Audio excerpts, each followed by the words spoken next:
Hi guys, I'm Madeline Harvey and thank you so much for hanging out with me today.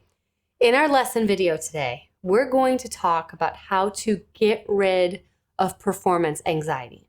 There are 6 main elements to practice. That way it can help you organize and structure your practice and order your mind. That way you can ultimately get rid of that performance anxiety altogether.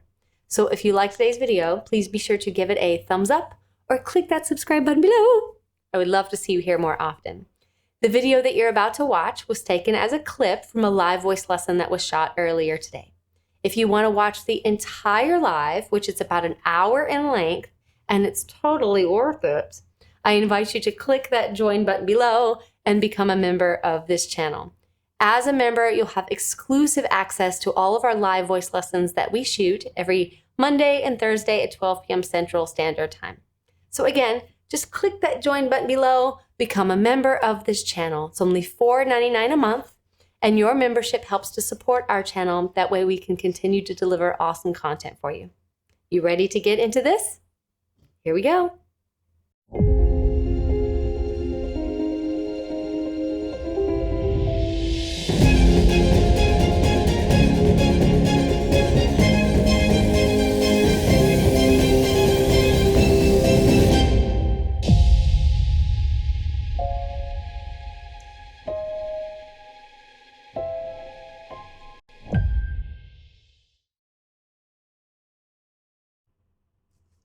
Hi, everybody.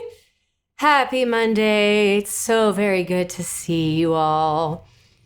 I'm still a little, not 100%, but we'll just jump in these waters and see what the day has in store for us. I want to thank you all for being here.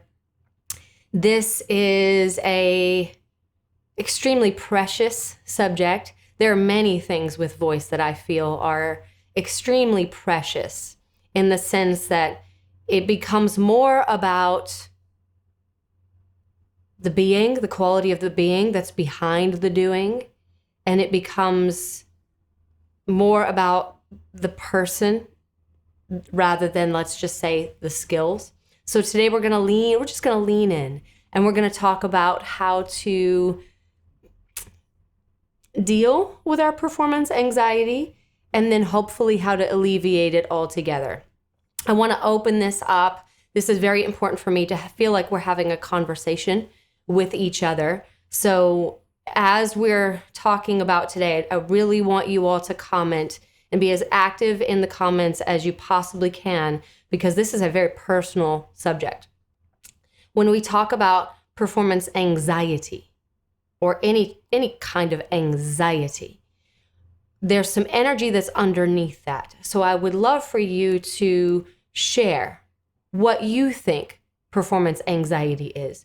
What is at the root of that fear for you? Because if we can name it, we can get very clear in terms of how we can deal with it. And that's what today's lesson is all about, being able to orient and order our mind so that that anxiety doesn't overwhelm us, doesn't overtake us, and heaven forbid, does not keep us from singing.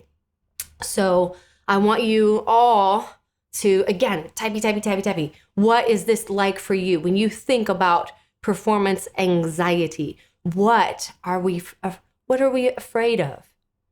What is at the root of that anxiety? If we can name it, we can get underneath it, we can unpack it, so to speak. So there's going to be, I think, about 6 or 7 big things that we're going to talk about. We're going to hopefully unpack all of them today. I'm going to go ahead and just call them out. That way we can kind of have something to look forward to. So, in terms of being able to alleviate our performance anxiety, these are action steps that we can take to help us guide ourselves through being able to engage with our fear, engage with our weaknesses, things like that, and orient ourselves in such a way that we feel that we can at least step out onto our stage, whatever that stage is, with an open heart, an open mind, and our energy flowing in the right direction. So I'm going to go ahead and give you the 6. I believe they're going to be 6 today. And then I'll take a look at I'm seeing that there's a pattern. And I love you all for being so very honest. Very, very honest. Okay. So what can we do about our performance anxiety? How can we alleviate it? There are 6 action steps. Number 1 is take stock of your strengths. That's actually really hard, which is why I wanted to start bang right out the gate with a heavy hitter. Take stock of your strengths. They will let you know where your starting point is. They will lead the way for you. Number 2, highlight your objective. What do you want? What do you want to get from singing? If I'm going to go out and sing on a stage, what kind of experience do I want to have? I sometimes call that your parameters for satisfaction. How do you know you did it well? Be very specific about that. For me, it's as simple as I just want to feel like I let it all go. It's as simple as that. Number 3, choose your songs well. That one, we set ourselves up for failure a lot of times because we tend to choose songs maybe because we feel a little stressed that we have to show off, or maybe we have to sing songs that other people are interested in, whatever the case may be. And those songs might be outside of our comfort zone, outside of our current level of ability, and we set ourselves up to fail, which is completely detrimental to our confidence. It really amplifies that performance anxiety. Number 4, this is my favorite one. Show up. Show up and face that fear. Now, I'm specifically talking about in your practice because I'm noticing there's a pattern. We're gonna dive into this. Or show up and face that fear in your normal practice. Look at it. That I feel like that one there is the biggest one. 5, alleviate your anxiety through preparation. So practice. I like that one too because I feel like I've at least done my part and the rest of it is up to fate because there is that's something you can't control about being on a stage. Number 6 is sell it. So that's our final one. So let me just go through them again for you. Take stock of your strengths. Highlight what you want, your parameters for satisfaction. Be very specific. Number 3, choose your songs really, really well. Number 4, show up and face your fear. Make that a commitment and a promise. I promise you that one is life-changing. Number 5, alleviate your anxiety through preparation. So practice. And you may have to practice a little harder than you might have expected that you needed to. I know that is sure the case for me. Number 6, sell it. So at the top of the lesson, I asked, what are we so scared of? What are we so afraid of? And I'm going to get into that just a second because I can't wait to read what you guys have. Just want to say that if you are a new member here, I'm so glad that you're here.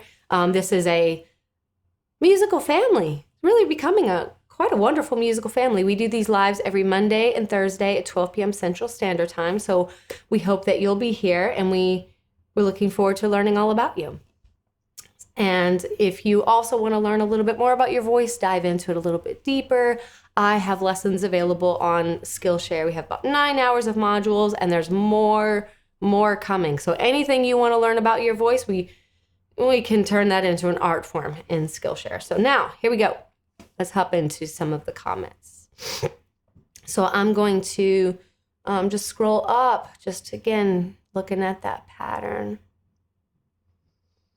Fear of failure. I would fear being a failure with my delivery of the song. Okay, so letting the song down. Patty, I close my eyes and concentrate on your words while I'm singing when I feel nerves coming. That's nice. That's fear of judgment, fear of being judged, fear of letting myself down, opening up myself, seeing my soul, my vulnerability. That's legit, Bev. I think it's like, when people say we can have sometimes a fear of success, and that feels like, nuh-uh, why on earth would I be afraid of success? I think that one is similar. It's like I can open myself up and actually see who I am. And that has a very scary component to it. Fear of being judged. I don't want to look bad, of course. Fear of not being prepared as I thought I was. Disappointed. Yes, that is very That's legit. Senda, I had a big solo yesterday. I've been sick, so voice was iffy. I feel you. No mics and singing in front of church choir, a tough crowd. Followed your advice, let go, and the song sang me. Yay. Yay. Oh, fear of the quality of my delivery isn't enough. Oh, this is all so good, guys. Fear of the quality of my delivery is enough. I always remember Mama Paru's words to Mary in the library, and just open your mouth and let it come out. Yeah. Yeah. It's such a tricky little something. Such a tricky little something. Fear of disappointing myself. I'm very hard on myself. Okay. Now that we've confessed, so to speak, we at least kind of have a sense of what exactly we're scared, what we're afraid of. We have to be okay, and this is the hard thing. If we opened ourselves up, and let's just say, this is us in our practice. We open ourselves up, and we just take a moment to slow everything down, and it's just us in our practice. Could we allow, almost give permission for the voice to completely disappoint us in our practice? That's a big question, and I want you guys to ask that to yourself. I really want you to engage with that before you begin your practice. Come into your practice and just have a moment where you acknowledge that, all right, I'm going to open myself up and I'm going to learn. And as I do, as I have the courage to just show up today, I'm going to let whatever needs to happen, I'm going to let that happen. Because that is at the heart of all the anxiety. If you've been with me for a while, one of my major tenets of teaching voice is just to be so still that you can feel the vibrations just sort of flowing and interacting with your body. That is at the heart of confidence. I do not think at all that confidence is one of those things that you just feel like cocky. I mean, I think that's a twisted, warped kind of fake confidence. It's like I'm trying to sell an idea of confidence. I think true confidence is actually more akin to humility, which is just, I'm going to be so still. I'm going to bring stillness into this, and I'm just going to be here, and I'm going to let whatever needs to happen unfold. And I'm not gonna wrestle it. I'm not gonna try to push against it. I'm just gonna allow whatever needs to happen to happen. And if you do that in your practice work, a new kind of momentum starts to flow. It's a beautiful, amazing, deep connection that you will have with yourself. Kind of goes deeper. It's like voice and also yourself. It's almost like you get to meet yourself, maybe for the very first time. And if you can orient yourself in your practice in that full-on permission of, you know what? I'll be okay. No matter what happens today, I'm just going to let go, and I'm going to let whatever needs to happen. Then your voice will start to flow. And sometimes, even in that little permission slip, it may wobble and shake because there's been an energy release. There's been, an energy release. We're no longer resisting what is happening. We're no longer fighting against what is happening. We build our practice around this presence, and it becomes more important to us. That presence becomes more important to us than the sound itself. Then you get this, this feeling that singing is absolutely magical. And I bet you every single one of y'all knows what this feels like. Maybe have little glimpses of this every now and again. And I bet if we practice this, we can build our entire personality, voice, presence around this. And when we carry that presence onto a stage, it's got, everything has this calm authority. I like that word. Calm, gentle authority. You're not trying to do anything. You're not trying to hide anything. You're not trying to project anything.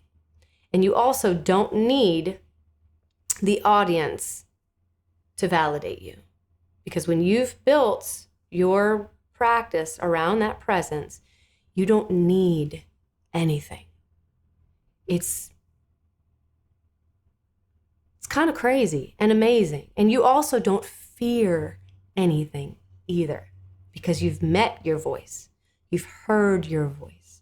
And even when you're practicing and your voice goes crazy, and let's say that's happening and you have a reaction to your voice, then remind yourself of the promise that you made. I promised that I was going to let whatever needs to happen, I was going to let it happen. And that would at least bring you back into the moment with your voice. And there will be no more fear.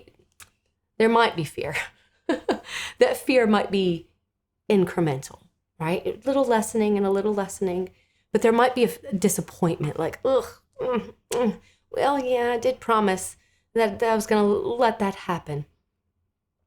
It's like shedding skins. You're just shedding skins. That old habitual response for the voice is letting itself go, and you're letting something new happen that you didn't let happen before. So you're establishing things to flow. Why is this so important? I won't let this go, y'all. If you've been with me a while, you may be like, here she goes again, talking about stillness, talking about presence. Can we just get to exercises? Well, if you don't have yourself properly oriented before you begin that work, your mind is going to be pulled in every direction. And I think that's what anxiety actually is. I think anxiety is our attention being pulled in every different direction. And I personally think that there's nothing that's more important than the quality of our presence, which means the quality of our attention. So with that stillness in mind, just see where you can take that. See where you can take that. Spend 60 seconds before you begin any practice. I like to have my hands right here on my heart and just acknowledge, okay, I'm gonna let whatever needs to happen. I'm just gonna let it happen. I'm not gonna try to push my voice. I'm not gonna try to fix my voice. I'm not even gonna try to perfect my voice. I'm gonna let whatever needs to happen. And at the very least, you will gently be more made aware of this tendency to control the voice, or this tendency to shrink back away from the voice or push the voice. You'll be aware of that, and you'll gently be kind of pulling yourself back into that state of allowance. And you become aware of a lot of things when that's the case. So let's say our stillness and our presence is our main objective. Now let's lean into number one. We have to take stock of our strengths. We all have them. None of us are broken beyond repair. We're all a little broken, and I find that really comforting and really beautiful, and we're all imperfect, all of us. So bring your mind from the state of stillness into what are my strengths? What are my gifts? I was joking, but not joking, with my husband a few days ago, where we were talking about spiritual gifts. Like, what are our spiritual gifts? And I just knew right away mine was fortitude, like persistence. Because I joke, but not joke all the time that I'm like water. Like I'll drip, drip, drip, drip, drip, and I'll just wear something down. I'll wear it down. And I said, it's kind of lame. It's kind of lame. Can't I just, fly? Or can't I just, I don't know, have prophetic dreams or something cool like that? Why does my gift have to be, I'm hard-headed? But it's that one thing, that persistence is what keeps me engaging. Try again. And it's been very fulfilling for me, even though I wish, as oftentimes we do, that things would come a little easier. I'm very grateful for that kind of patience. Of that right there is a strength of mine. And it's not necessarily singing related. It's not singing related, but it's a strength where strength really counts. So I want you to do the same. Take stock of what you feel are your strengths. Another thing that I really, that I think is a strength is I'm not afraid of being stupid in my own practice. I'm not afraid of making a crazy sound, especially when my neighbors walk, right? Because my window is right here. Neighbors can walk right past, and I'm in here making the craziest sounds. And there's a part of me that wants to shrink, but then there's another part of me that's like, nope, this is not about them. Let them watch, let them talk, let them judge. I'm here to learn. And I'm going to try to stay focused on that. That's another strength. Again, I don't necessarily think my strengths are singing related. But as you develop those skills, you may transform into singing strengths. Does that make sense? So take stock of your strengths. That's number one. That's what's going to keep you getting up, keep you engaging. I love to figure things out. I'm curious. That's another strength. I'm very curious. Not only about voice, but why do people do the things they do? Why did I just do the thing that I did? What's up with that? And I investigate, and I'm curious, very curious. All those things are strengths that keep me stepping up. Okay? So, number one, take stock of your strengths. Number two, highlight your objectives and be extremely specific. I'll give you an example. As I'm singing, I have like singing practice. So we went over some of the things that I focus on in a practice, like how to practice a song. We've got our pitch accuracy, our rhythmic accuracy, and our tonal center. I will focus on one of those things at a time. So that's me highlighting my objective. I'm going to sit down and I'm going to work with pitch. I'm not going to work with anything else, just pitch. So I have to be extremely specific so my mind doesn't wander off in 50 different directions. So as I focus on that one thing and I feel it's practiced, then I can move on to the next thing and to the next thing. But how I know that I'm ready for a performance, it's when I don't have any thoughts at all. I know that's a big ask. That's a really big ask. That means I don't have a fear that I'm going to forget the lyrics.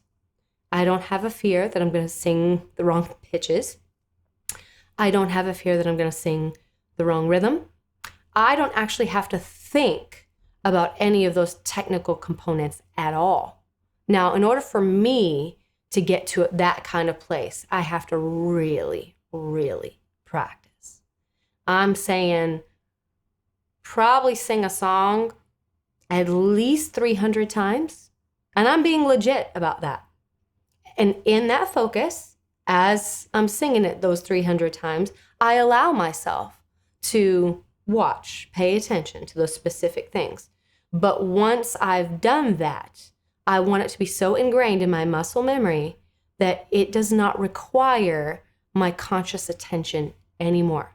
So in terms of performance anxiety, the only thing I want is to have the best experience that I can. And that's my number 2. What's my objective? Well, I just want to have the best experience I can, where I'm not thinking about anything. And if I can do that, because I know I can manage that, then I'm ready. And I'm ready. And it has nothing to do with performance. No, perfection is what I'm trying to say. It has nothing to do with perfection. Because I know that was my promise. I'm going to let whatever needs to happen, happen.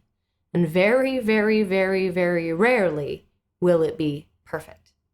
But I want to know that I've at least managed what needs to be managed so that when that time comes, it doesn't require my attention.